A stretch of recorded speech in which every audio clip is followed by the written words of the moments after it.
All right, let's have a look at Aphrodite and then also Ares, who are often linked together in Greek mythology as not necessarily as husband and wife, but as lovers. And we'll talk a little bit about why that makes sense from a kind of a structural thematic view. But first, a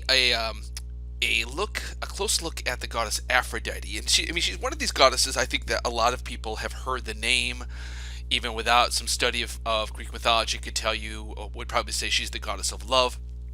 But as we'll see, often these identities get watered down through the ages as they kind of take on these kind of conventional, almost cartoonish persona down through the ages. And so Aphrodite, I think, is definitely one of these.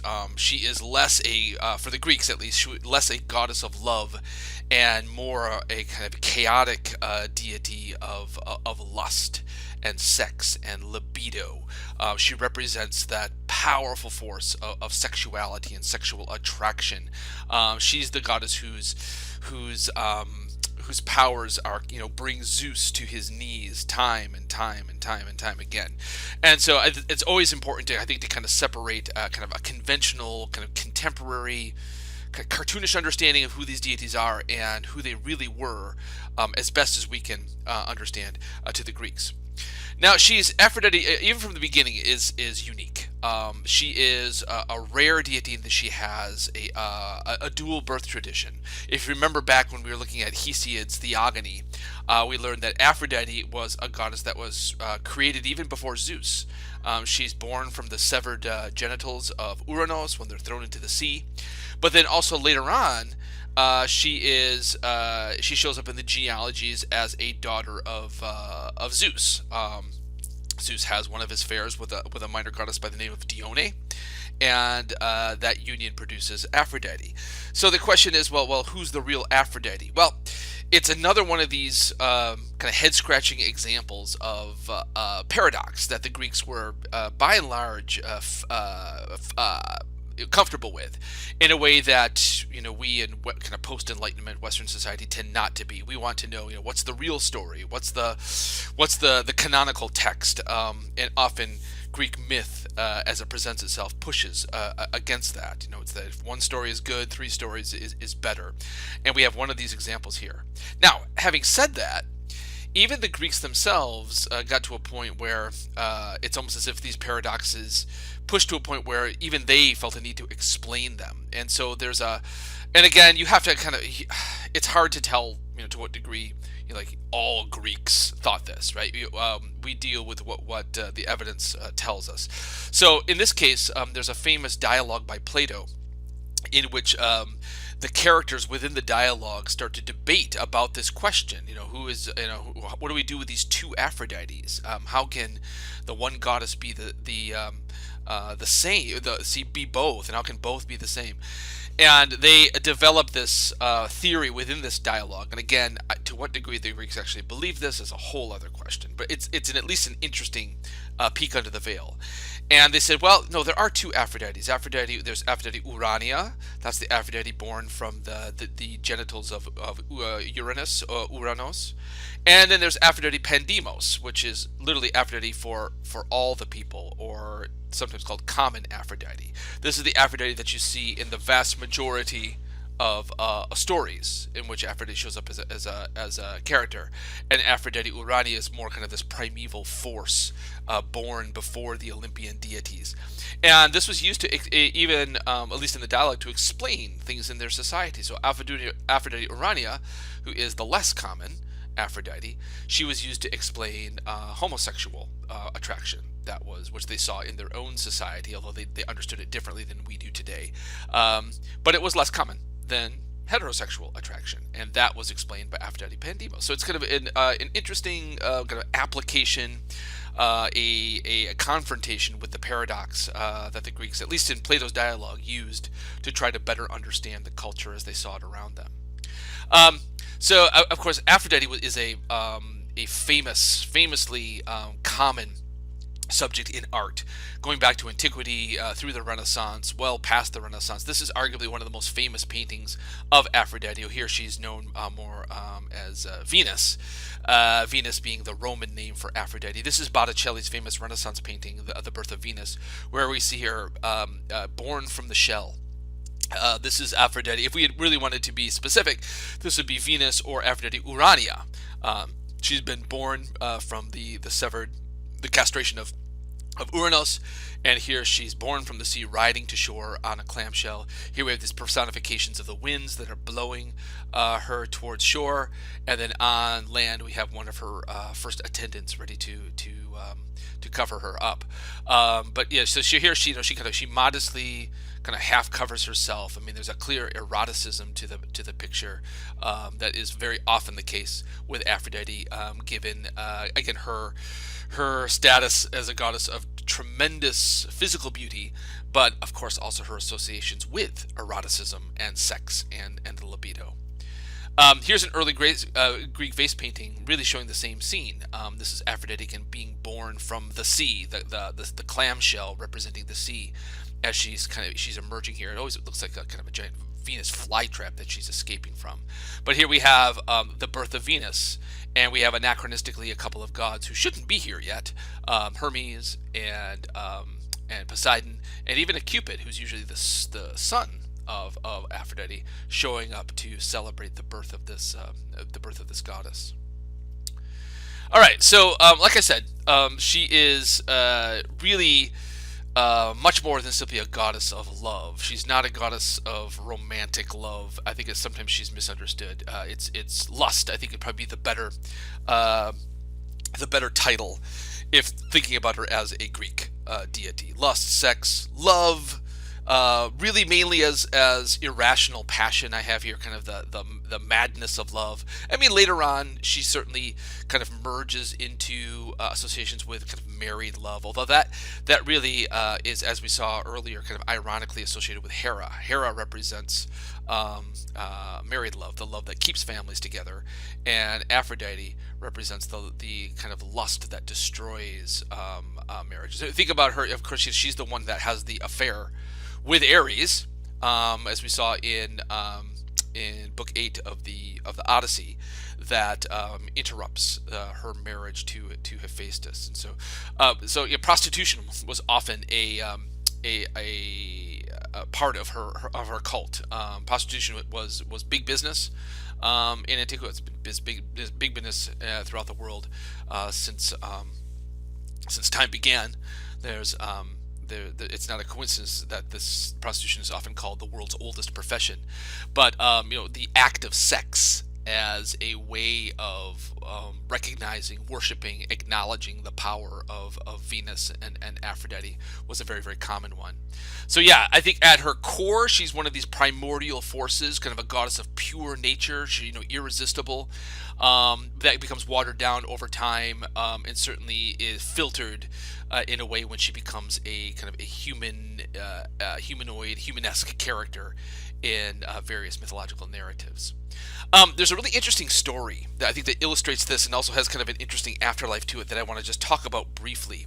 And it's a scene from Homer's Iliad, where Homer, it's really the only time in all of Greek mythology that Homer talks about this, what he calls a zone, a kind of a belt, a kind of a decorative strap that Aphrodite wears across her chest. You might even see a little bit of that here. This is actually a fresco from Pompeii in Italy, ancient Rome. That the artist here might be kind of nodding towards this passage from the Iliad. But it's a really interesting. It's much more than than a decorative belt. So I'm not going to read through all of this, but let me just set the scene for you. So in Book 14 of the Iliad, Zeus in the Iliad, more or less, he's not really on the side of either the Greeks or the Trojans. And he's getting really irritated with various gods and goddesses helping out the Greeks over here or helping out the Trojans over here. And so he basically says, stop it and just let this happen. And Zeus keeps his eye on the battle. And all the gods and goddesses know that as long as Zeus is watching the battle, they can't do what they want. And so goddesses like Athena and Hera, Zeus' own wife, they're on the side of the Greeks, and they want to help the Greeks, but they can't do that as long as Zeus has his full attention on the war. So there's this scene that that the Greeks included as a kind of dark comic relief, where Hera decides that if she's going to take Zeus's mind off the battle, she has to seduce him, and seduce him, take him away so they can sleep together, and while they're off doing that, then the other gods and goddesses on the side of the Greeks can swoop in and do what they need to do. But the joke is, of course, is that Hera can't seduce Zeus just on her own. Hera is a powerful and beautiful goddess, but the joke, of course, is that Zeus wants to sleep with everyone and everything except Hera.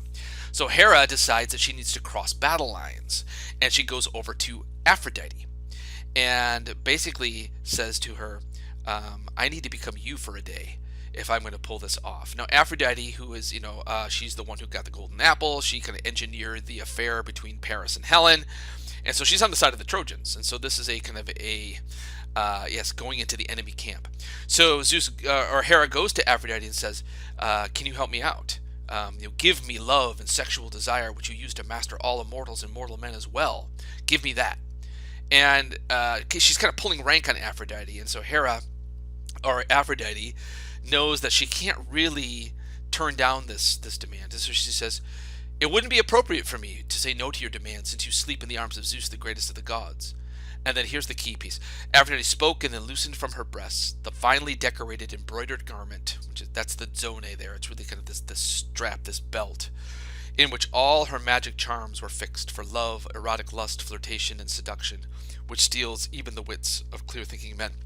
So Hera gets this, and when she wears it and she gets all prettied up, then she goes to Zeus, and Zeus, his jaw drops to the floor.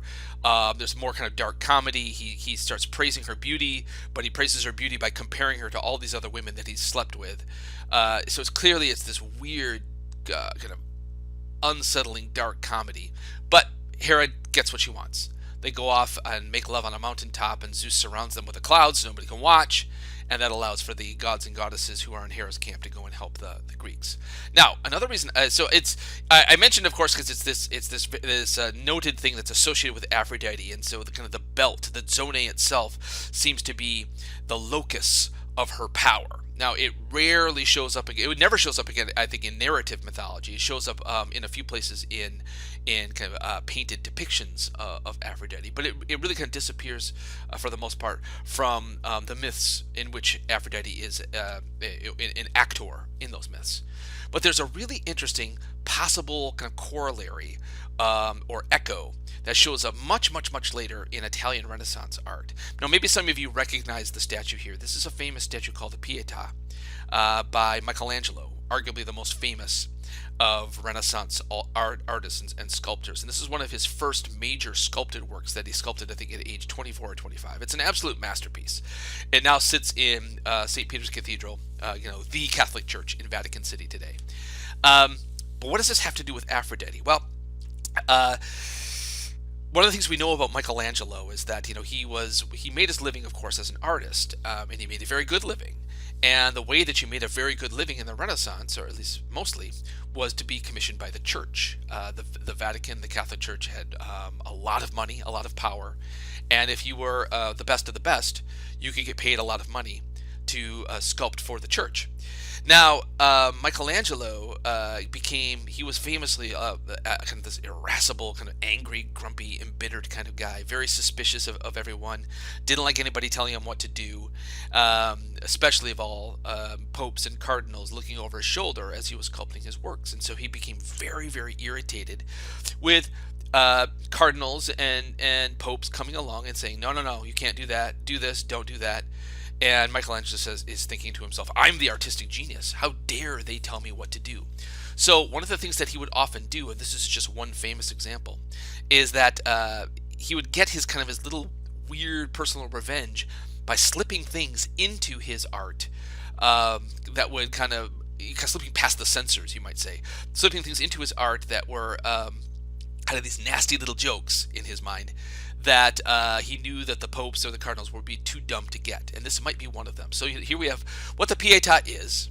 It's a scene from kind of Christian narrative. We have Mother Mary here with the body of the dead Jesus, after the body of Jesus just been taken down from the cross after his crucifixion, and she's mourning the death of her son here. Again, so the reason I'm showing this to you, if you look at the strap that Mary wears here, and we think, and this is not completely confirmed, but it's certainly in line with other things that Michelangelo did. It's thought that what Michelangelo is doing here is kind of a little almost blasphemous joke. Is he takes Mary, who in Catholic Christianity, of course, is the ultimate pure symbol of femininity. She is, the Virgin Mary. She's unsullied. She's kind of the opposite of Aphrodite, you might say. And what Michelangelo does is he gives her that zone of Aphrodite, and where Homer tells us that on that zone are written all of the irresistible charms and powers of kind of erotic lust and libido. Here Michelangelo, it's one of the I think it's the only sculpture that he did where he signed his name in a visible place, and he puts his own name on the zone. Michelangelo Buonarroti of Florence, Firenze here. And so it's a way of him. It's almost a way of saying to the popes and the cardinals, look how much smarter I am than you. I know my Homer way better than you. You don't get the joke I'm getting here, but it's also kind of his little kind of wicked little mind by giving this pure symbol of virginal purity, the symbol of erotic lust in Greek mythology. There's lots of other examples of that in Michelangelo's art. It's really interesting how versed he was, in a kind of Greek mythology, as well as, of course, Christianity, and how he would often merge the two in these really interesting and sometimes mysterious and kind of hidden picture kinds of ways. Now, a few other things about Aphrodite. She is, of course, an exemplar of kind of perfected feminine physical beauty. That's part of kind of her erotic lure. And sometimes in art, not often in narrative, she is accompanied by these three attendants, usually called the three graces here, that are often depicted also in the nude. Aphrodite and her attendants were in ancient art were one of the rare examples of feminine women being depicted in the nude. Masculine nudity, as we've seen, was associated with kind of divine perfection, but feminine nudity was usually erotic. And so it was rare, at least in high art. I mean, the Greeks had their pornography, like every culture has had their pornography, and so I'm not talking about that. But when you see, kind of naked femininity in ancient Greek art, it more than likely has something to do with Aphrodite. So these three kind of minor deities are kind of extensions of, kind of positive extensions of Aphrodite's beauty. Here, kind of more her inner beauty than her outer beauty. So Aglaea kind of means kind of all around beauty, both kind of exterior, interior. Thalia, good spirits, good cheer, positive attitude. Euphrosone, prone to having a good, cheerful mind about you, quick to laugh. In fact, one of Homer's nicknames for Aphrodite is sweetly laughing Aphrodite. So as one of the few, or in some cases really the only Greek goddess that could be acceptably depicted in the nude, it's no surprise that artists would kind of push the boundaries with that and kind of play with that kind of eroticism. And so Aphrodite in her nudity in various poses was often used as kind of a teasing piece of art. Bathing Aphrodite was almost a kind of a set piece that you see amongst ancient art. Very popular amongst the Romans. If you were a wealthy Roman, you might commission an artist to carve you a quote unquote bathing Aphrodite that you might put out by your fish pond or your wading pool or such, and it would often have kind of a dramatic element to it.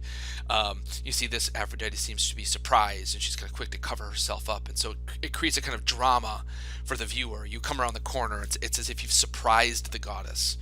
It's like you've almost stumbled upon Artemis, right? It's, which had disastrous consequences as we've seen. Here too, Aphrodite looks out at you as she's in the midst of washing her hair. You've come upon something that you probably shouldn't see, and the like. So certainly the artist kind of played with that eroticism and sexuality of Aphrodite, which was certainly in keeping with her core identity at the same time.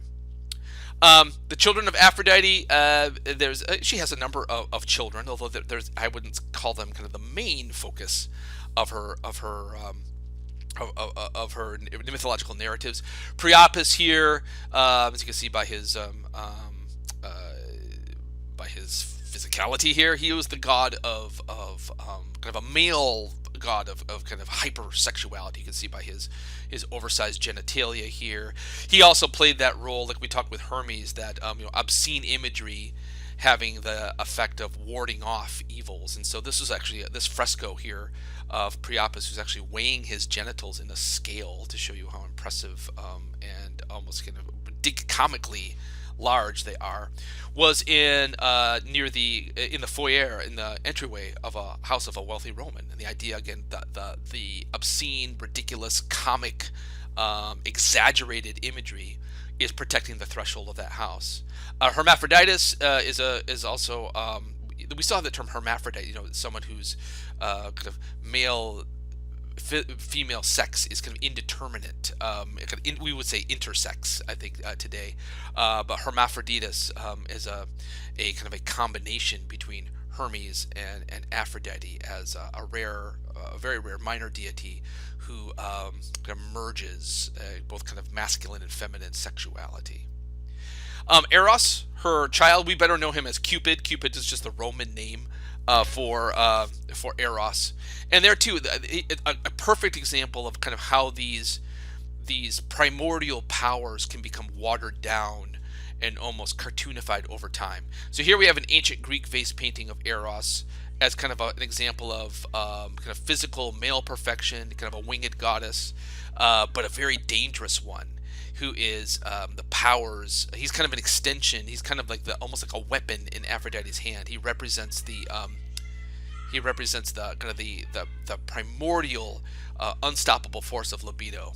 I should say, I apologize that my children are screaming and stomping around upstairs. If you can hear that, I swear to you, everything's okay. It just happens in this house from time to time. But look over here. So this is a Greek example.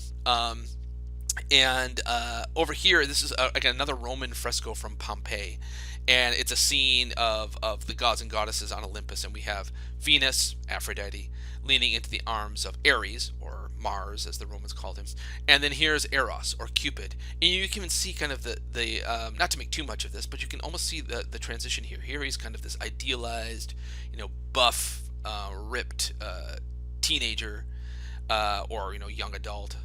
And then over here, you can already see him kind of becoming into kind of the chubby little Cupid that we recognize on Valentine's Day cards.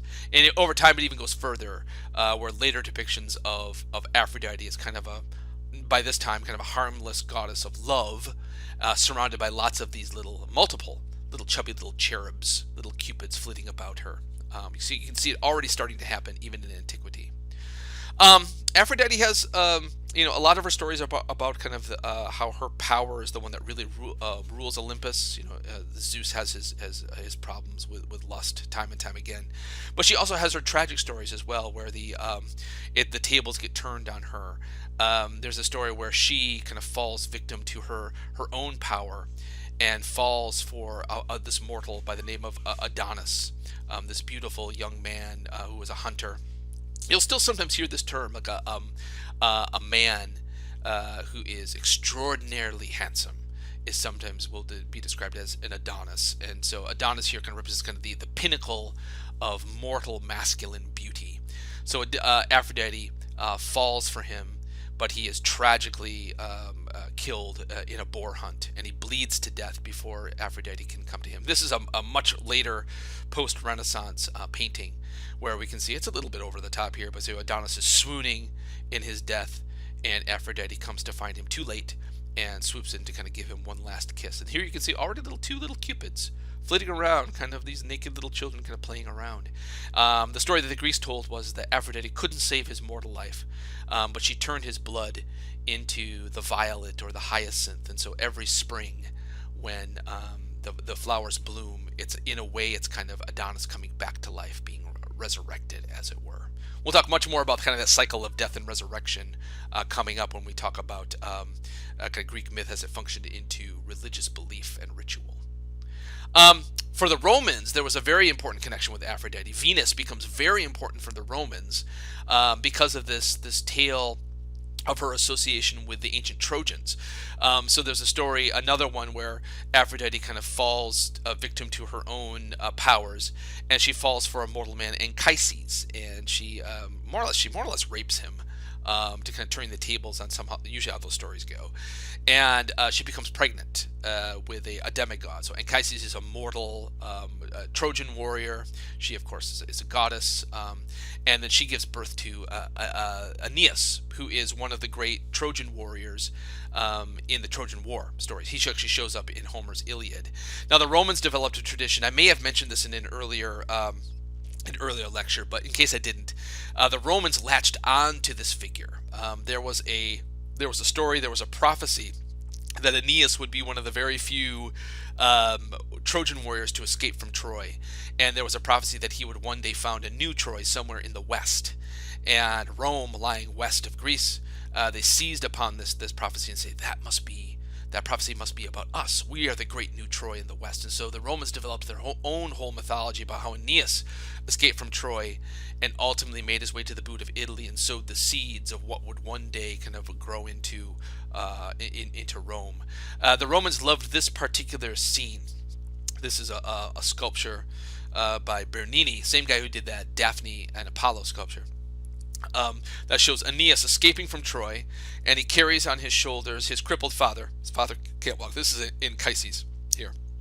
It carries his old father, and in turn his father carries kind of the gods of the household on his shoulder. And this, for the Romans, was the great kind of emblem of piety. You have loyalty to the elderly, particularly kind of the centrality of the father, and also loyalty to the gods, but particularly kind of the gods of your household. And so this became a kind of a snapshot image for the ancient Romans of what it meant to be a good citizen, both publicly, privately, spiritually speaking. Aphrodite had cult places all around the world. Prostitution was popular. But she tended to have particular sanctuaries on islands, tend to be very much associated with her. Likely has to do with the fact that she was born from the sea. So Salamis Island here, there's still a sanctuary of Aphrodite that's been archaeologically found.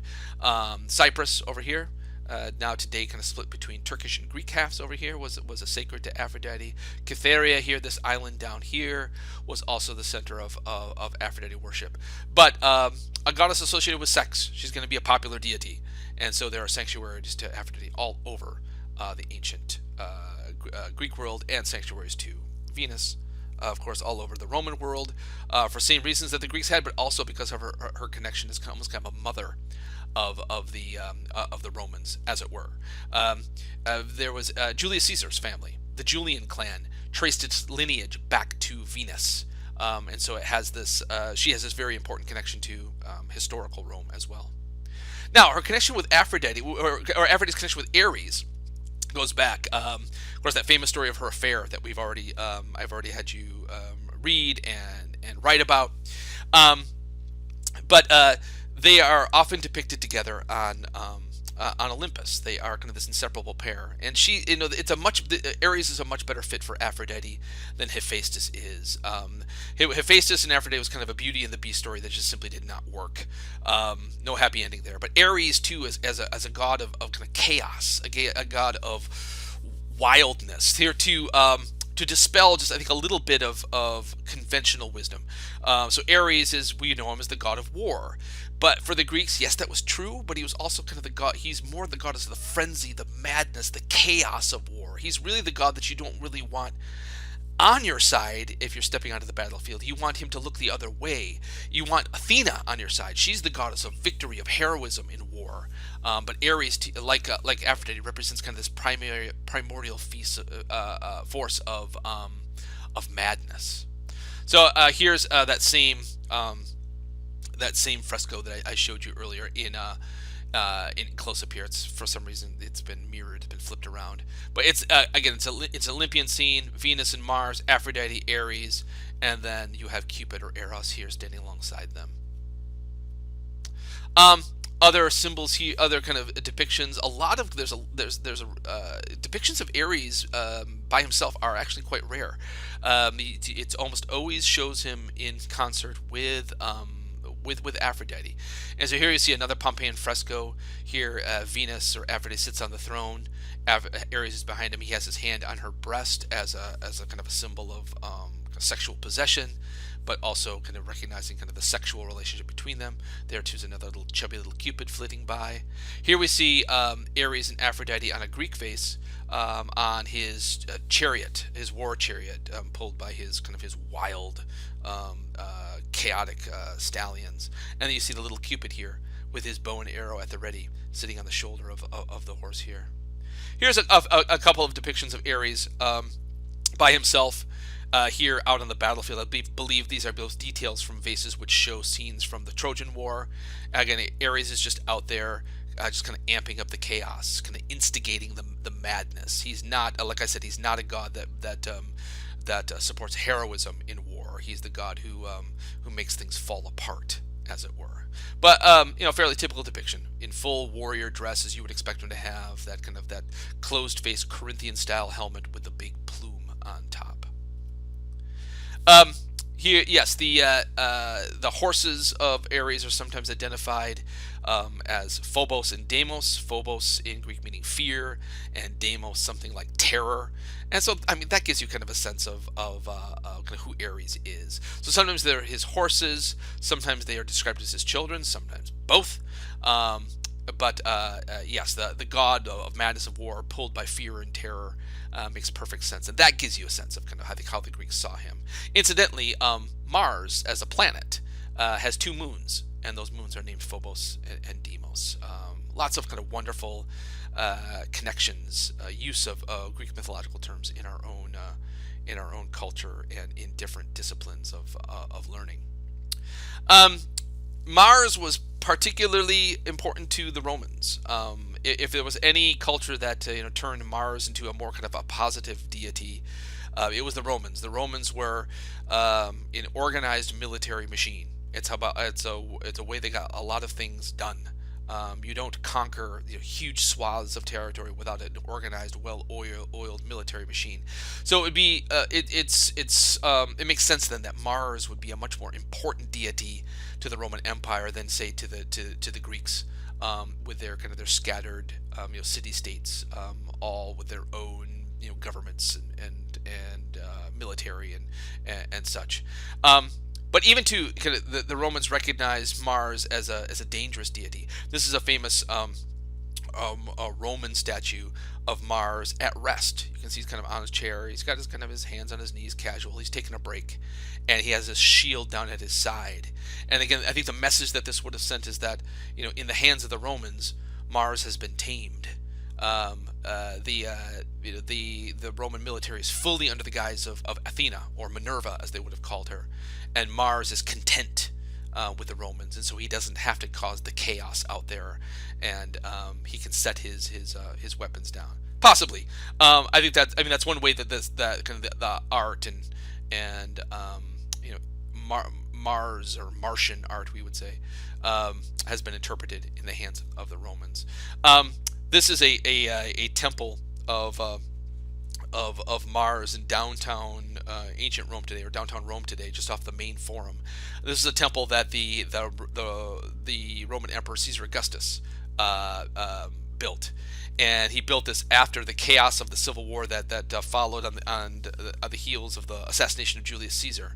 So Augustus was the adopted heir of Caesar, and he vowed revenge.